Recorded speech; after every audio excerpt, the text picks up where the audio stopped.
आदतें बनाना आसान नहीं पर असंभव भी नहीं है। अगर सच्चे मन से अपने जीवन को बदलना चाहते हैं तो शुरुआत हो गई है। स्वयं पर विश्वास रखें। विश्वास और इच्छा शक्ति से ही बदलाव प्रारंभ होता है। नमस्कार, डीडी न्यूज के विशेष कार्यक्रम सुप्रभातम में आप सभी का स्वागत है। मैं हूं लता आपके साथ। कार्यक्रम की करते हैं शुरुआत।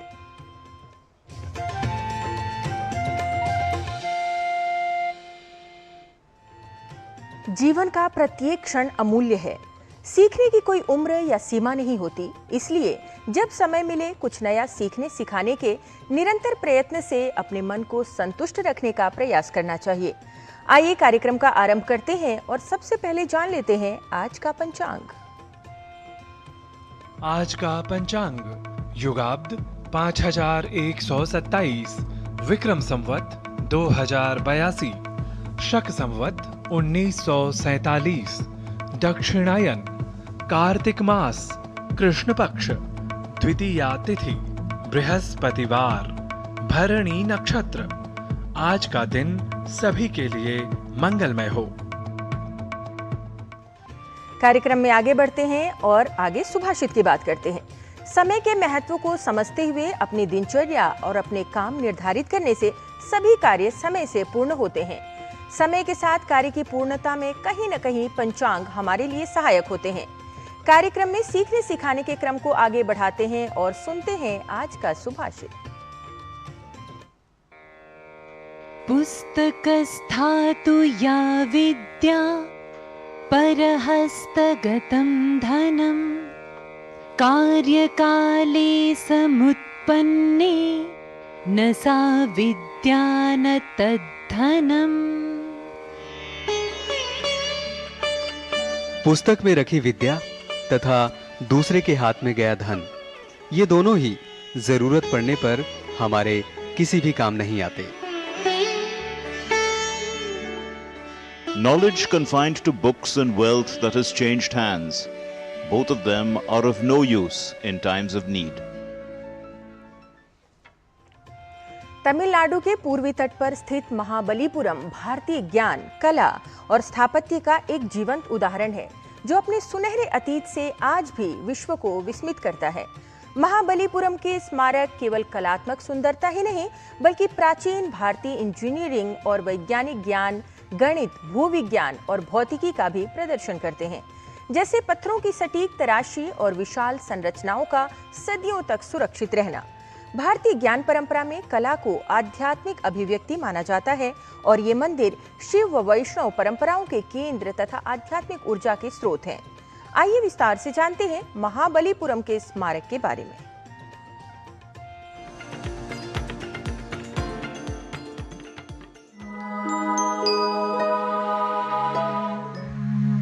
भारत की प्राचीन सभ्यताएं केवल भौतिक निर्माणों तक सीमित नहीं थीं, बल्कि उनमें गहन ज्ञान, दर्शन, कला और स्थापत्य की समृद्ध परंपराएं समाहित थीं। तमिलनाडु के पूर्वी तट पर स्थित महाबलीपुरम, जो भारतीय ज्ञान परंपरा का एक जीवंत उदाहरण है, जो अपने सुनहरे अतीत के साथ आज भी विश्व को विस्मित करता है। यह स्थान न केवल एक पुरातात्विक स्थल है, बल्कि भारतीय संस्कृति और इंजीनियरिंग कौशल का एक अकाट्य प्रमाण है। भारतीय ज्ञान परंपरा में यात्रा और संवाद का विशेष महत्व है और महाबलीपुरम ने इस परंपरा को साकार किया। इसका नाम दैत्यराज बलि से भी जोड़ा जाता है, जिन्हें भगवान वामन ने पृथ्वी का दान इसी स्थान पर दिया था, जो इसकी पौराणिक जड़ों को दर्शाता है। महाबलीपुरम का सुनहरा अतीत मुख्य रूप से पल्लव राजाओं के शासनकाल में फला फूला, विशेषकर नरसिंह वर्मन प्रथम के समय में, जिनके नाम पर इस स्थान को मामल्लापुरम भी कहा गया। माना जाता है कि 7वीं शताब्दी में पल्लव राजाओं ने यहाँ चट्टानों को काटकर भव्य स्मारक समूह का निर्माण करवाया, जो द्रविड़ वास्तुकला का अग्रदूत बना। यह केवल मंदिरों का निर्माण नहीं था, बल्कि पत्थरों को जीवन देने की कला थी, जो भारतीय शिल्पशास्त्र के गूढ़ ज्ञान को दर्शाती है। यह स्मारक एक ही चट्टान को काटकर बनाए गए 5 अलग अलग मंदिर हैं, जो रथों के आकार में हैं। इनमें धर्मराज रथ, भीम रथ, अर्जुन रथ, नकुल सहदेव रथ और द्रौपदी रथ शामिल हैं। ये दिखाते हैं कि भारतीय शिल्पियों को पत्थरों के भीतर से पूरी संरचना को गढ़ने का कितना गहरा ज्ञान था। कई गुफा मंदिरों को चट्टानों के अंदर तराशा गया है, जैसे महिषासुर मर्दिनी मंडप और वराह मंडप। इनकी दीवारों पर देवी देवताओं और पौराणिक कथाओं की सजीव नक्काशी है, जो भारतीय मूर्तिकला की उत्कृष्टता को दर्शाती है। यह मंदिर समुद्र के किनारे स्थित होकर भी सदियों से प्राकृतिक आपदाओं का सामना कर रहा है, जो भारतीय वास्तुशिल्प की दृढ़ता और टिकाऊपन का प्रमाण है। महाबलीपुरम के स्मारक केवल कलात्मक सुंदरता ही नहीं, बल्कि प्राचीन भारतीय इंजीनियरिंग और वैज्ञानिक ज्ञान का भी प्रदर्शन करते हैं। पत्थरों को बिना किसी आधुनिक उपकरण के इतनी सटीकता से तराशना, विशालकाय संरचनाओं का निर्माण करना और उन्हें सदियों तक सुरक्षित रखना, यह सब उस समय के गणित, भूविज्ञान और भौतिकी के गहन ज्ञान को दर्शाता है। भारतीय ज्ञान परंपरा में कला को केवल सौंदर्य नहीं, बल्कि आध्यात्मिक अभिव्यक्ति का माध्यम माना जाता है। महाबलीपुरम के मंदिर और नक्काशियां केवल कलाकृतियां नहीं, बल्कि शिव पंथ के प्रमुख केंद्र और वैष्णव परंपरा के प्रतीक हैं। वे हमें भारतीय देवी देवताओं, पौराणिक कथाओं और दार्शनिक विचारों से जोड़ते हैं, जिससे यह स्थान एक आध्यात्मिक ऊर्जा केंद्र बन जाता है।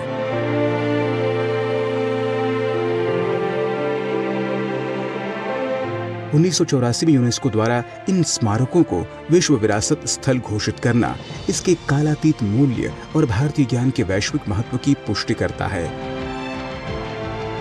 आज भी महाबलीपुरम की इमारतें अपने भीतर इतिहास की परतों को समेटे हुए हैं, एक सुनहरे अतीत की कहानी कहती है और भारतीय कला, धर्म और इतिहास की महानता का जीवंत प्रमाण है। यह स्थान हमें याद दिलाता है कि हमारा अतीत केवल इतिहास नहीं, बल्कि ज्ञान, कौशल और आध्यात्मिक दृष्टि से समृद्ध एक धरोहर है, जिसे संजोने और समझने की आवश्यकता है। राजमंगल पांडे के साथ जैनेंद्र सिंह की रिपोर्ट, डीडी न्यूज।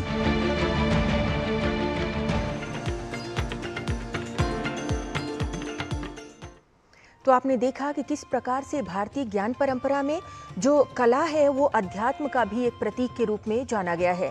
कार्यक्रम में आगे बढ़ेंगे और बात करेंगे स्वास्थ्य की, लेकिन उससे पहले एक अल्प विराम के बाद लौटेंगे। आप देखते रहिए डीडी न्यूज।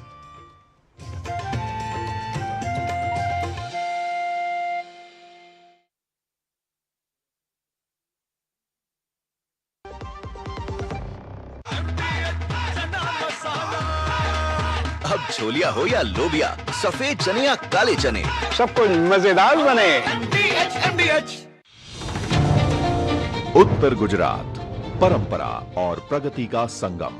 प्रधानमंत्री श्री नरेंद्र मोदी जी के विकसित भारत एट 2047 के संकल्प को सिद्ध करने के लिए मुख्यमंत्री श्री भूपेंद्र भाई पटेल के विकसित गुजरात एट 2047 के मिशन को गति देने के लिए उत्तर गुजरात की धरती को ज्यादा उन्नत बनाने के लिए 9 और 10 अक्टूबर को मेहसाणा में आयोजित की जा रही हैं वाइब्रेंट गुजरात रीजनल कॉन्फ्रेंसेस। ये कॉन्फ्रेंसेस अपने साथ लेकर आएंगी कृषि और डेयरी उद्योग के लिए नई तकनीक, ग्रीन एनर्जी और इनोवेशन के लिए वैश्विक भागीदारी, युवाओं के लिए स्टार्टअप के अनेक अवसर, यानी कि इन्वेस्टमेंट आएगा, उद्योग बढ़ेंगे और रोजगार के नए द्वार खुलेंगे। उत्तर गुजरात की क्षमता को वैश्विक संभावनाओं के साथ जोड़ने का अवसर, मतलब कि वाइब्रेंट गुजरात रीजनल कॉन्फ्रेंसेस। आपके घर के खाने में रेस्टोरेंट जैसा स्वाद ले आए MDH का शाही पनीर मसाला। पनीर को क्या मस्त बना डाला।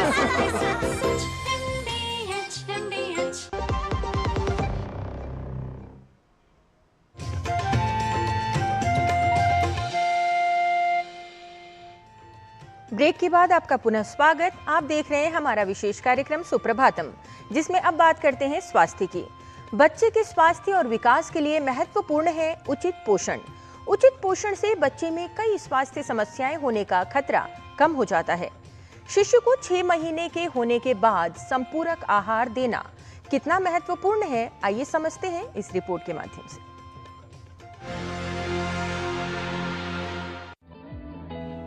शिशु के सही व पूर्ण विकास के लिए आहार का विशेष महत्व होता है। जन्म से 6 महीने तक शिशु के लिए सिर्फ माँ का दूध ही पर्याप्त होता है। 6 महीने से शिशु के पोषण की जरूरत बढ़ जाती है, इसलिए शिशु को माँ के दूध के अलावा ऊपरी आहार या संपूरक आहार की आवश्यकता भी होती है। संपूरक आहार कम्प्लीमेंट्री फीडिंग बच्चों को 6 महीने के बाद शुरू करना चाहिए। संपूरक आहार स्तनपान के साथ साथ बच्चे की बढ़ती जरूरतों को पूरा करता है। जैसे ये खिचड़ी है, तो इस खिचड़ी को अच्छी तरह से घुटा हुआ है और ये जब दिए जाए तो ये बहे ना। पानी, तरल पदार्थ जो फट से पेट भर लेते हैं, ऐसा चीज जिसके अंदर फाइबर ज्यादा होता है जो अटके, वो नहीं देना चाहिए। अगर आप देखें तो ऐसी मात्रा में हो जो डालते बहे ना और धीरे धीरे बढ़े। इसके अंदर हम क्या जो लोकली अवेलेबल दाल, चावल, रोटी आप दे सकते हैं। तो क्या क्या दे सकते हैं? मसली हुई खिचड़ी दे सकते हैं, दलिया दे सकते हैं, घुटी हुई दाल के साथ रोटी मसल के दे सकते हैं, ठीक है। दही थोड़ा डाला जा सकता है। जो आमतौर पे जो चीजें मिल रही हैं वो सब इस्तेमाल कर सकते हैं। जो शाकाहारी हैं उनके लिए दूध, पनीर, ये सब चीजें कुछ विटामिन के लिए और आयरन के लिए जरूरत होगी। शुरुआत में बच्चे को नरम फल, खीर व खिचड़ी जैसे आहार देने चाहिए जिन्हें चबाना और निगलना आसान हो। संपूरक आहार देने के साथ साथ शिशु को स्तनपान भी जारी रखना चाहिए। स्तनपान शिशु को 2 वर्ष तक कराया जाना चाहिए। तो 6 से 8 महीने के बच्चे को आधी कटोरी के करीब दिन में 2 बार दिया जाना चाहिए। 2 से 3 बार करता है कि बच्चे को कितना बच्चा खा सकता है, कितना एक्टिव है। 9 से 10 महीने के बच्चे को तकरीबन ये दिन में 3 बार से 4 बार खिलाएं। और जो दूसरे साल के बच्चे हैं, 1 साल से 2 साल, उसको दिन में 4 से 5 बार खिला सकते हैं। ये इतनी मात्रा अगर आप दें तो बच्चे के लिए वो आहार पूरी जो कैलोरी रिक्वायरमेंट है, बच्चे की जरूरत है, उसको पूरा कर पाएगा और बढ़ती प्रोटीन, विटामिन, मिनरल्स को भी पूरा कर सकेगा। 6 महीने की आयु से संपूरक आहार देने से कुपोषण से बचाव किया जा सकता है और शिशु का बेहतर विकास संभव हो सकता है। शिशु के बेहतर स्वास्थ्य के लिए शिशु के पोषण पर विशेष ध्यान दें। किरण भारद्वाज, डीडी न्यूज। और चलिए स्वास्थ्य प्रभाग को ही आगे बढ़ाते हैं और बात करते हैं स्वास्थ्य के लिए बहुत ही उपयोगी पद्धति योग की। योग स्वस्थ जीवन के लिए उपयोगी है। नियमित योगाभ्यास करने से शरीर पर सकारात्मक प्रभाव पड़ता है। खर्राटे की समस्या बहुत ही सामान्य है। आइए देखते हैं इसके लिए उपयोगी कुछ यौगिक क्रियाएं जिससे खर्राटे की समस्या से मुक्ति पा सकते हैं। देखिए ये रिपोर्ट। आज मैं आपको बताने वाला हूं खर्राटों के यौगिक निदान के लिए एक आसन और एक प्राणायाम। यूं तो कई सारे इसमें उपाय हैं, बट एक मुख्य आसन मैं आपको बताने वाला हूं जिसको हम कहते हैं योगेंद्र दृढ़ासन। दृढ़ासन क्यों? क्योंकि ये हमारी स्पाइन, हमारी रीढ़ की हड्डी को, हमारे स्नायु तंत्र को दृढ़ता प्रदान करता है। और वैसे भी कहा जाता है कि व्यक्तियों को अपने किसी एक करवट पर लेटना चाहिए। तो आइए देखते हैं इसको करते कैसे हैं। तो आप आराम से अपने हाथ का सपोर्ट लेते हुए किसी भी एक साइड, राइट या लेफ्ट, करवट पर लेट जाएं। हाथ को आप फोल्ड करके इस तरह से सिर को सहारा दे सकते हैं। हम यहाँ प्रयास करेंगे कि अपने पीठ को और पैरों को जितना हो सके सीधा रखें। अक्सर हम जब घर पे सोते हैं तामसिक अवस्था में तो उसमें हमारे पैर मुड़े हुए रहते हैं। यहाँ पर हम प्रयास करेंगे कि पैर और पीठ सीधी हो। बैलेंस बनाने के लिए, संतुलन बनाए रखने के लिए अपने हाथ का यहाँ पर सहयोग लें। आंखें बंद रखें, सांसों की गति सामान्य हो। इसी में यदि आपकी नींद लग जाती है, अच्छी बात है। आराम से इसमें आपका स्पाइन, आपके स्नायु तंत्र बहुत ही अच्छे से आराम पाता है। यह है दृढ़ासन। आप इसको कुछ देर के लिए वाम कुक्षी मतलब लेफ्ट साइड, कुछ देर के लिए राइट साइड, दोनों साइड बारी बारी से इसमें आराम करें। दूसरा जो प्राणायाम मैं आपको बताने वाला हूँ, यहीं से आप आगे बढ़ सकते हैं। सीधा लेटना है और पैरों को मोड़कर रखना है।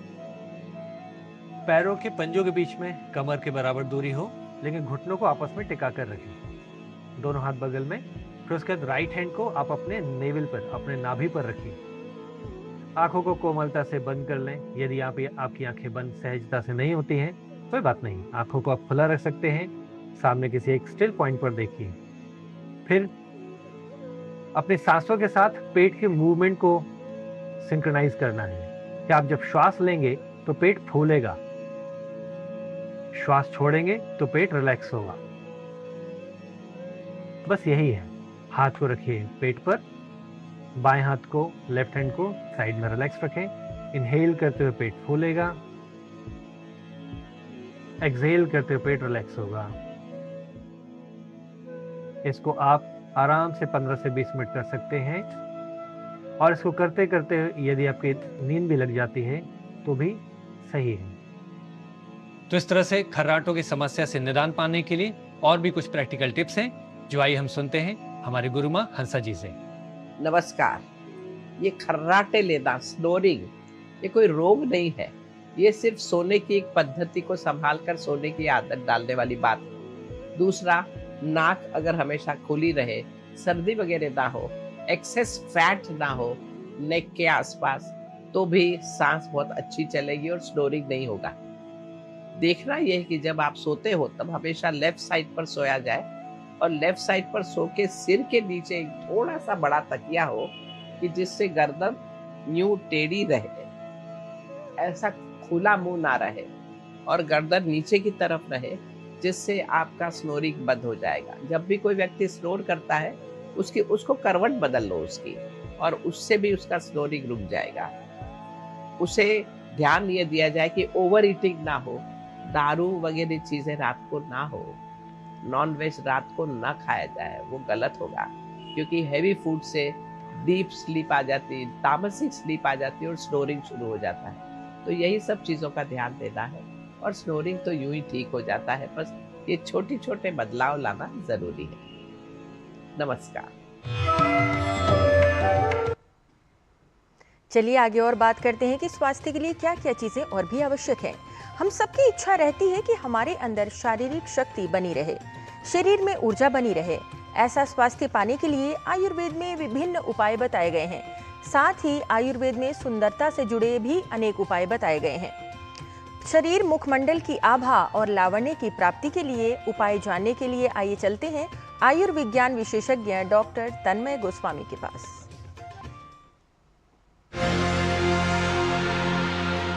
हर व्यक्ति चाहता है कि उसके शरीर में अच्छी ऊर्जा रहे और तेज रहे और चेहरे पर एक लावण्य। चरक संहिता के सूत्र स्थान में 300 तरह की समस्याओं के लिए 10-10 औषधियां दी हैं। वर्ण्य स्थापन एक वर्ग बताया है जिसमें 10 ऐसी जड़ी बूटियां बताई हैं जो आपके अंदर यदि चली जाएं तो वर्ण्य, आपके अंदर तेज और लावण्य की स्थापना करती है। उनमें जो बहुत अद्भुत है वो है चंदन। चंदनम तुंग पद्मकोशीर मधुक मंजिष्ठा सारिवा पयस्य असिता लता इति दशम वर्ण्य कर औषधि। इनमें चंदन को सर्वोत्तम माना गया है। चंदन में अल्फा सेंटेलॉल नाम का जो एक्टिव प्रिंसिपल है, ये आपके शरीर स्किन में, त्वचा में रहने वाली मेलाटोनिन को रिड्यूस करता है, कम कर देता है। यह आज की बहुत अच्छी तरह से की गई रिसर्च का एक उत्तर है।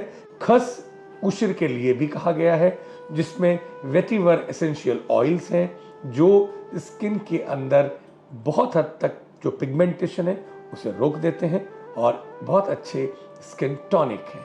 मुलेठी में स्थित ग्लैब्रिडिन अल्ट्रावायलेट रेस से जो पिगमेंटेशन है या इन्फ्लेमेशन है या किसी तरह का भी गर्मी है उसको शांत करता है।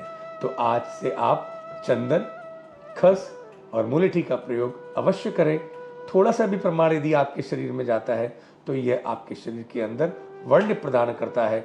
मंदिरों में चंदन इसीलिए दिया जाता था, लोग चरणामृत में भी चंदन का प्रयोग करके अपने शरीर को में वर्ण्य स्थापन करते थे।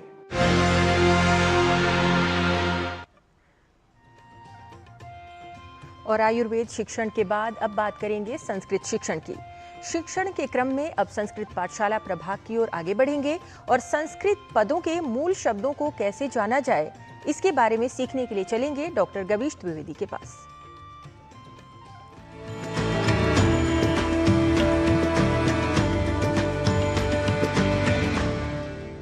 नमो नमः मित्राणि, संस्कृत पाठशालायाः कक्षायां भवतां सर्वेषां स्वागतम्। मम नाम गवीशः। संस्कृत भाषा अपने प्रकृति प्रत्यय के कारण वैज्ञानिक भाषा है। इसका व्याकरण सर्वप्रकारेण नियमबद्ध है। ये नियम परंपरागत रूप से औपचारिक शिक्षण में सिखाए जाते हैं, पर हम यहाँ अनौपचारिक रूप से प्रयोग के आधार पर आपको भाषा सिखाने का प्रयास कर रहे हैं। मित्रों, संस्कृत भाषा में पदों का विभाग दो प्रकार से किया गया है। एक प्रकार है सुबंत और दूसरा प्रकार है तिङन्त। सुबंत ऐसे पद हैं जो संज्ञा, सर्वनाम या विशेषण के रूप में प्रयुक्त होते हैं और तिङन्त क्रिया के रूप में। उदाहरण के द्वारा यदि समझें तो शिक्षकः वदति अर्थात शिक्षक बोलता है। इस वाक्य में शिक्षकः सुबंत पद है और वदति अर्थात बोलता है तिङन्त पद है। अब हमें आज सुबंत की बात करनी है। आप इसे ऐसे समझिए कि जिन शब्दों में विभक्ति लगती है वह सुबंत है। अब विभक्ति जानने से पहले हम शब्दों के मूल रूप को भी जान लेते हैं। पहले पुल्लिंग शब्दों को देखते हैं। तरुणः, तरुणः यह प्रथमा विभक्ति एक वचन का पद है। इसका मूल शब्द होगा तरुण, तरुण। रामः, इस पद का मूल शब्द होगा राम, राम। गवीशः, इसका मूल शब्द होगा गवीश, गवीश। नरेंद्रः, इसका मूल शब्द होगा नरेंद्र, नरेंद्र।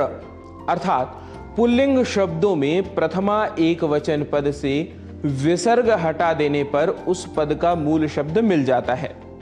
यह तो बात हुई पुल्लिंग की। स्त्रीलिंग में यह थोड़ा सरल है।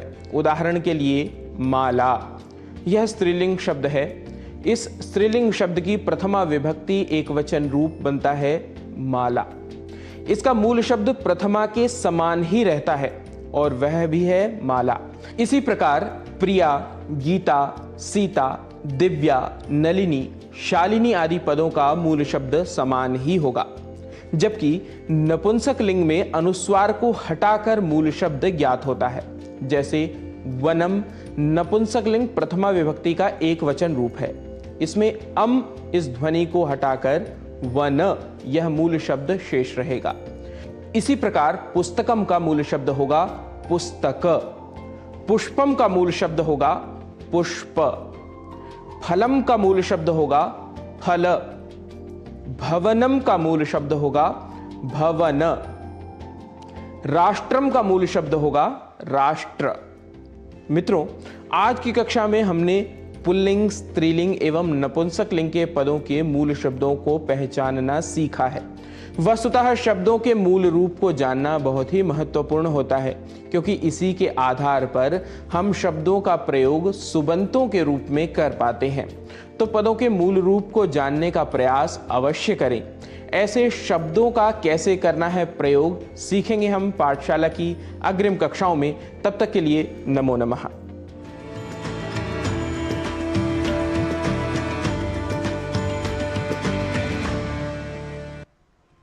समय संसार का निरंतर चलने वाला एक ऐसा विशेष नियम है जिसमें कोई रिवर्स बटन नहीं होता।